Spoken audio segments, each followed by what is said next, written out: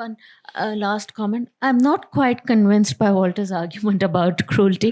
There's a difference between cruelty and sadism. So what he was talking about was killing out of necessity.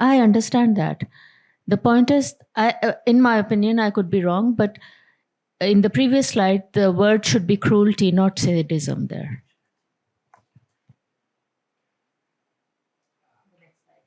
Because sadism is an aberration, as is masochism.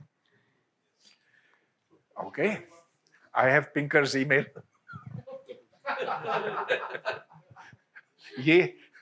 These are the 5 things I identified from his book. Last question.